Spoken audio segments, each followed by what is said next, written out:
Well, thank you so much for your company, and I'm joined by the one and only Chesney Hawkes is here. Sorry, you must get that quite a lot. You must get that quite a lot. Yeah. Chesney, it's great to have you in the studio. How are you doing? Doing well. I just flew in from LA, so brilliant. Specifically to be here with you, Peter. Obviously, of course. Yes, yeah. And by a remarkable coincidence, you're also at the London New Year's Day parade. Yes. Which just happens to be presumably in 2 days' time. Yeah, indeed. Yeah. I mean, that's going to be amazing. That's so. What's happening?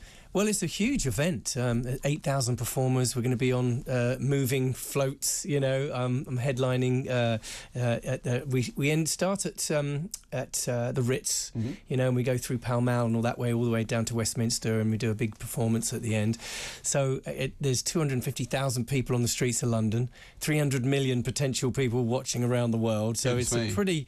It potentially could be the biggest gig of my life. Yeah, indeed. No pressure at all there, Peter. Although, as well as that, you've had an amazing 2023 for lots of reasons, good and bad. I remember the flight. We'll maybe talk about that in a second, but certainly the World Cup gave you an incredible amount of exposure as well. Yeah, I mean, that was amazing too. I mean, we just went over to perform at the half-time of the England-Wales game of the World Cup, and because the first half England didn't do very well, and I came out, played the one and only in front of the 60,000 people, and the boys came out and scored 3 goals, and it was like the press picked up on it. The two are definitely linked. Oh, they're linked, mate. They're linked. You a big football fan? So, yeah, massive West Ham fan. Yeah, of course. I forgot. Very happy Hammer at the moment. They're doing well. Yeah. And tell me about the flight as well. There was a major issue there. Yeah, I was flying with my wife from a friend of ours. Were getting married in Greece, and I was coming to do a gig in Barcelona, and the pair of us were going, and there was a catastrophic failure in the cabin pressure system, and we weren't really told, and the plane just was just literally going down, and we were we thought that, and the air stewardess basically said, we're all going to die. It was crazy. Really? No, it was crazy. And all the masks came down, we had to put the masks on, but we weren't really told, so we just thought, this is it. And my wife and I, and literally, I mean, I'm not being over dramatic here, we called the kids, where we left messages on our WhatsApp group to say we don't know what's happening, we think the plane's going down, and it was chaos. Must be terrifying. It really was. It was, but it was kind of a bit of a life-affirming moment, really. You kind of, I mean, anything like that, I guess you realise the important things in life, and of course, kids were the first thing that came into our mind. Yeah, of course. So it was interesting. A little bit of peace came over my wife and I, and we just kind of looked at each other and said, well, if this is it, thank God it was with you, type of thing. It was pretty amazing experience to go through. Goodness me, very, very dramatic. So highs and lows, certainly. But, I mean, there will be people listening who think, hold on a second, that guy had a #1 hit in 1991, and you're still a performer, and you've many other songs. You've released, actually, I think in the last year, you had all your music together in one collection. Yeah, it was a box set, exactly. As well. And you're much more than one song. And this is, some people can be a little bit cynical, Chesney, only has one hit. And I always say, as I've heard you live, and I'll maybe talk about that in a second, and you are a great singer, you're a great songwriter, you've written for lots of other bands as well, not just your own music, and you're a consummate performer. You weren't just a sort of plucked from obscurity boy bandy kind of person who couldn't sing, who then faded completely. I mean, that wasn't the case. No, I grew up in a rock and roll household as well. So, like, I grew up with watching my dad and his friends. My dad was in the Tremolos. Yeah. For your older viewers. So, all of his friends were, plug in and play rock and roll musicians, and that's what I've always done my whole life. And I know you came to a couple of gigs. I came to your 25th anniversary one that was at the Half Moon in Putney. It was actually the best gig I've ever been to. I really, really enjoyed it. It was Nick Kershaw was there. I got the T-shirt, got the mug at the end of it as well. It's funny you mention your dad, actually, because Terry in Dover has given us a call on 0344 499 1000.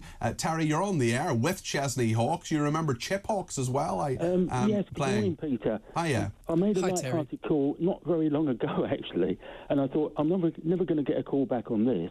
And no, I mean, I'm 70, and I think it was 1967, Silence is Golden. Yes, that's correct, yeah. Hi, Terry. Hello, Chesney. It was a massive hit at the time. And, Yeah, massive hit. And my father hasn't been particularly well over the last couple of years, and 2 years ago he asked if I would take over a couple of shows on a tour, and those two shows turned into 2 tours. Right. So you're talking to the lead singer of the Tremolos right now. Wow, my goodness. I was going to say, you obviously played that song. Yes, absolutely. That was the showstopper at the end of the gig. Yeah, fantastic. Absolutely. Yeah, because great songs, like great comedy, Tony Hancock and people like that, it never dies. Simon and Garfunkel, all the greats, the Eagles. Great songs never. Well, those guys were pioneers, Terry. I always think I wish I was around in the 70s. Because I got to know over the years when I was a kid growing up. My dad's friends were with the bands like the Searchers and the Marmalade and Herman's Hermits, and obviously he toured with the Beatles. He toured with the Who. So I really think that time in music was. It was a great era. I mean, Pink Floyd, David Bowie, the Eagles, Fleetwood Mac, unbelievable. Yeah, incredible, and they're still with us today and still relevant today. Absolutely. Terry, thanks for your call. Really appreciate that. Thank you, Terry. It is. I mean, there is a real musical heritage in your family. You're talking about your father. Your brother plays in your band as well. I mean, there's a lot there, isn't there? And there always has been, and I'm sure there always will be. Music is just an incredibly important part of your life, and I mean, you make a living from it. And did you think, when you were singing The One and Only as a 19-year-old, you were thinking, actually, this is going to be what I'm going to be doing, 30 years later? Yes, to be honest with you, I didn't think I'd still be playing The One and Only as much as I do. Yes. But are you sick of it? Do you hate it, or do you love it? No, I still love it. It's still I'm proud of the record. I think it's a good song. It's a good record, and these days I kind of almost relinquish the ownership of that record. It belongs to the people that love it and that have emotional connections to it. And obviously, as you can imagine, over the years I've had all sorts of incredible messages from people. It was the first song that played at my wedding, or even it was played at my brother's funeral and stuff like that. So I'm humbled by that. So and nowadays when I didn't play it for 10 years after that. Really? Period, you had a little mental break from it. Yeah, we had a little falling out. Should we say? Yes, me and the song. And these days we're more like friends with benefits. Goodness me. And of course you are playing your first gig in London for first big gig for some time, and tell us about that, because it's coming at a very good time that we'll come to in a second. Come to that. But you're playing on the 31st of May. Yes, it's the first big headline show in London that I played since the 90s, to be honest with you. Obviously we do little gigs like the Half Moon, which I love, but it's just, this is a big show, and I'm trying to make it a very special one, actually, because I want to kind of party like it's 1991, go back and live it all again for the fans that were there from the beginning and have stuck with me, and I'll play all the old songs, and I'll introduce the new album, which is coming out next year. Oh, brilliant! Okay. So it's a very, very exciting time. Tell us about the new album as well. Yeah, well, I wrote and produced it with a guy called Ed Sheeran. What am I like? A guy called Jake Gosling, who discovered Ed Sheeran. That's where that came from. And he is like a A-list producer and an amazing songwriter. And I'm just, every artist will always kind of talk about their latest record, but I honestly think this is the best work I've ever done, and it's still with my pop sensibility. There's a few kick the doors down bangers in there, but it's also very introspective, and there are some lyrics in there that cover all sorts of difficult subjects, and so it's songs that had to be written, very cathartic songs. Actually got them out of your system. Yeah, absolutely, and that's my therapy, songwriting. Excellent. Well, it's interesting. The timing is fascinating, because we chatted on this show previously about how I really wanted you to play my 40th birthday. That's right. And by a remarkable coincidence, I'm sure it's exactly why you chose that date. Of course it is. I looked in the diary. It said Peter's birthday. But it's the day before. The day before. Well, yeah. I mean, yeah, but of course I'll have the post-Chesney glow going into the 40th birthday. Yeah. It's funny. I'm actually having a sort of 3-day. What one of my friends sometimes my friends call me Cardi P, rather than Cardi B, Cardi P. So it's Cardi P stock, which is my 40th birthday. So you're all going to come on the 31st of May at O2 Kentish Forum. Yes, we are. Yeah. Because I have a list of 6 people already. I'm getting a further list, and we're all going to come. So on the Thursday night, I'm going to a pub for some drinks, Friday night is your gig, and then on Saturday I'm going to France for a week. So that's my 40th plan. I might come with you. You're very welcome. My goodness. So yeah, no, it'll be good. And there's what 2,500 people can get into that venue. Yes, about like 2.5, I think. Yeah. And you got some support acts as well. Yeah, well, I've some surprises I can't announce yet. Okay. But you've mentioned a name that might come. You know, there'll be a few others as well. I really am pulling out all the stops for this one. It's going to be a really special night. Brilliant. Well, that's a lot to look forward to in 2024 for you, Chesney. Yeah, definitely. New album, new tour. You know, I've got a new team as well, new management. So it's all really looking up. And of course, we're kicking it off with a big bang on New Year's Day. Yes, of course. At the parade. So are you just going to be I mean, how long are you going to have to actually perform on the New Year's Day parade? Because you'll be going. How long is the actual route? I don't know how the actual mile, but it's like 45 minutes for the actual run that goes from the Ritz, you know, in Green Park and away. I'm being told it's what 2.2 miles according to Chris, the producer. Yeah, he's done his research. Thank you, Chris.